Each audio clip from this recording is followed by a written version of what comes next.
La conférence de presse de Didier Deschamps avec l'absence de Kylian Mbappé, retour de Nkunku. Didier Deschamps qui a donc réagi pour la première fois à la retraite internationale d'Antoine Griezmann. Loïc, Eric, est-ce que vous avez été convaincu par Didier Deschamps après cette conférence de presse? Vous avez la main, Eric. Ok, très bien. Non, pas du tout. Je ne l'ai pas trouvé très convaincant. Je l'ai trouvé un peu, c'est pas ma faute, un peu gêné aussi, je trouve, dans le comportement. J'ai pas aimé son argumentation. Voilà, je trouve que il y avait plein de choses à dire, même de positif, j'ai envie de dire. Simplement faire un bilan. Alors il a essayé de faire un bilan, mais je l'ai pas trouvé non plus plein comme bilan. Voilà, tout ce qu'il a apporté, tout ce qu'il a en termes d'état d'esprit, de comportement dans le vestiaire, sur le terrain, les décisions qu'il a fait sur le terrain. Je pense qu'il y avait plein de choses à dire sur Griezmann et je n'ai pas trouvé terrible. Vous l'avez trouvé un petit peu gêné aussi, Loïc? Ouais, mitigé sur plein de sujets, notamment il répète depuis le mois de septembre qu'il veut voir le plus de joueurs possible. Ouais, je trouve que dans sa ligue, c'est un fait, elle ne reflète pas du tout son discours de dire on a envie de faire un peu un tour d'horizon des joueurs. Oui, Fofana qui revient, oui, Koné encore une fois et Olysée qui sont là, qui étaient là pour la première fois au mois de septembre. Il y avait d'autres joueurs, il a parlé d'Enzo Mio, pourquoi pas le tester alors qu'il est performant avec Stuttgart en Ligue des Champions.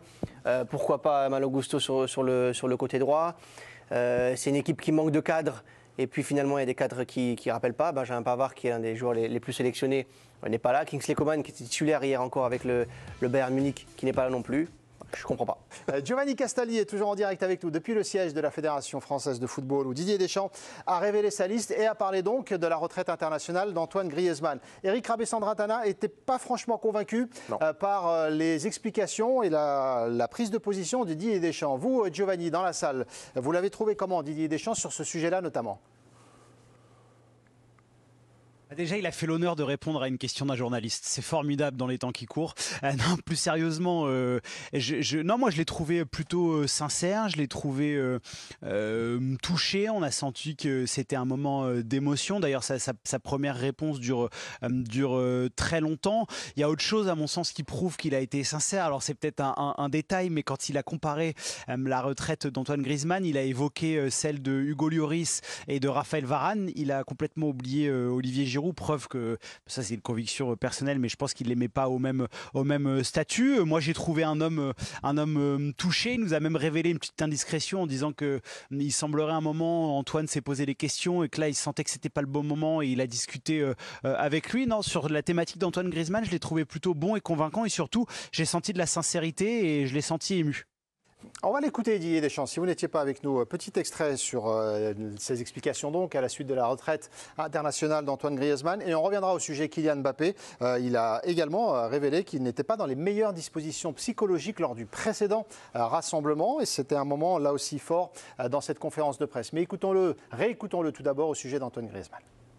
Alors, qu'est-ce que je vais pouvoir vous dire sur Grisou, mon chouchou? Ça fait drôle, évidemment, aujourd'hui, de pas... parce qu'il a été quasi systématiquement avec nous. Voilà, c'est sa décision, et je le répète, puisque comme je l'ai déjà dit, je peux que le remercier de tout ce qu'il a pu faire et tout ce qu'il a pu apporter à l'équipe de France. C'est une page qui se tourne, forcément. L'émotion dont parlait Giovanni, peut-être. Loïc, vous souhaitiez répondre? Oui, je comprends l'émotion parce qu'ils ont passé beaucoup de temps ensemble. Oui. Par contre, il ne peut pas se dédouaner de toutes les responsabilités sur la retraite d'Antoine Griezmann. Il nous dit qu'il y a plusieurs années, déjà, il y a pensé à arrêter. Oui, depuis 2022, il pense à arrêter la sélection. Et il a bien senti, le sélectionneur, que l'Euro a fait basculer Griezmann. Il n'a pas joué, il n'était pas content, il l'a dit au sélectionneur, il l'a dit en conférence de presse. Il est arrivé en septembre, il a très mal pris le fait d'être normalement remplaçant face à l'Italie et derrière apprendre à 17h qu'il devait jouer parce que Colomani était malade. Après derrière, il y a eu un match à Lyon, sa famille n'est pas très loin de Lyon, devant toute sa famille à Lyon, il est remplaçant, il n'a pas beaucoup joué contre la Belgique et il ne peut pas arriver d'ailleurs en conférence de presse en disant mais c'est sa décision, hein. C'est lui qui prend la décision. Ouais. Si lui, il prend pas les décisions pour Griezmann en le mettant sur le banc autant de fois et en le rétrogradant comme ça dans la hiérarchie de l'équipe de France, Griezmann, il serait encore là, il aurait fait la Coupe du Monde. Je n'ai pas déclassé, il n'y a pas eu de déclassement de ma part. Hein, oui, à un moment. C'est pas un déclassement, oui. C'est un déclassement. C'est pour ça qu'il part. Non, sinon, Griezmann serait resté jusqu'à la Coupe du Monde. Mais c'est exactement ça. Il serait resté jusqu'à la Coupe du Monde. Je pense que c'est ça, en fait. Il a sa part de responsabilité. si Griezmann aujourd'hui part à 33 ans de la sélection, c'est qu'il n'a pas trouvé les arguments non plus dans les paroles de Deschamps. Il ne faut pas se voiler la face. Il y a tous les arguments qu'a sorti Loïc, mais en dehors de ça, quand je disais pas convaincant, oui, émotionnellement, bien sûr qu'il y avait une relation particulière, mais voilà, je pense que c'est un départ. Il a adoré, ça c'est pas un problème. Non, mais bien sûr, mais sur ce côté émotionnel, évidemment. Après, je pense que c'est un départ raté pour moi par rapport à Griezmann. Il prend cette décision sous la contrainte quelque part quand même, de par le peu de considération qu'il a trouvé dans son traitement. Il dit pas une décision contrainte et forcée, c'est une décision contrainte et forcée. Bien sûr. Vous inversez la déclaration de Didier Deschamps, contrainte et forcée, après le déclassement, qui n'était pas un déclassement, mais qui était un déclassement. Mais qui était un déclassement. De Didier Deschamps. Mais c'était l'un des temps forts attendus, en tout cas la réaction de Didier Deschamps pour la première fois depuis l'annonce de la retraite internationale d'Antoine Griezmann. Vous redécouvrez la liste si vous nous rejoignez avec donc l'absence de Kylian Mbappé en attaque. On retrouve Christopher Nkunku. Bien joué Loïc d'ailleurs. Vous pressentiez le retour de Christopher Nkunku.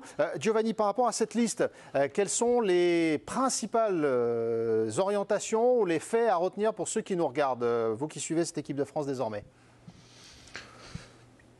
Il y a tout de même la confirmation que Benjamin Pavard, champion du monde 2018, après les retraites d'Olivier Giroud, Hugo Lloris, Raphaël Varane et Antoine Griezmann, on aurait pu penser que rappeler un cadre qui a vécu des grands moments de gloire de cette équipe de France aurait pu être utile aux Bleus. Il a choisi de rappeler Wesley Fofana qui avait quitté le rassemblement, remplacé par Loïc Badet, pour le voir. Je trouve que c'est un élément qui est important. Le retour d'Nkunku est intéressant, tout comme la présence encore de Michael Olise après la retraite d'Antoine Griezmann, parce que dans le 4-2-3-1 des Bleus ou 4-4-2 comme vous voulez, avec cette position de 9,5, Nkunku et Olise peuvent jouer. D'ailleurs, Michael Olise devait débuter à cette position-là au Parc des Princes face à l'Italie, puisque Kolo Muani devait être sur le côté droit. Donc voilà, c'est deux informations qui sont importantes. Et aussi, moi je trouve que ça c'est quelque chose d'important. Alors on sait N'Golo Kanté est diminué, mais on aurait pu potentiellement revoir le retour d'Adrien Rabiot, même s'il a peu de temps de jeu, il n'a pas eu de préparation de cet été.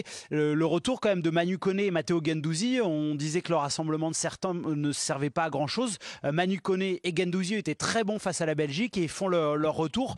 C'était pas gagné, notamment pour Manu Koné qui faisait ses débuts en équipe de France, c'est à souligner. Et on vous le disait, cette révélation de Didier Deschamps au sujet de Kylian Mbappé concernant le précédent rassemblement, écoutez. Kylian au dernier rassemblement n'était pas dans les meilleures conditions psychologiques pour différentes raisons. Évidemment que du fait qu'il soit à Madrid avec une attente qui est importante aussi. Mais non, je n'ai pas le moindre doute sur l'implication de Kylian. Parce que la question lui avait été posée sur l'engagement, l'implication de Kylian Mbappé, son lien en tout cas entre Mbappé et la France. Oui, notamment la conférence de presse qu'il a fait au Parc des Princes avant le match face à l'Italie, où il a dit ce que vous pensez, c'est le cadet de mes soucis. Et la vérité, c'est que lui Mbappé, a des soucis, c'est ça? Mbappé a demandé à Deschamps de ne pas venir au mois de septembre. Il lui avait demandé rester tranquille, rester à Madrid pour se concentrer sur son nouveau club, parce qu'il disait j'arrive dans un immense club, psychologiquement c'est très compliqué, j'ai vécu une fin d'année très difficile entre la fin au Paris Saint-Germain et l'Euro avec l'équipe de France, j'ai besoin de me concentrer au moins ces 2 semaines-là sur mon club. Deschamps ne l'avait pas écouté, c'est pour ça qu'il parle d'un joueur qui était en détresse psychologique. La liste de Didier Deschamps pour affronter Israël et la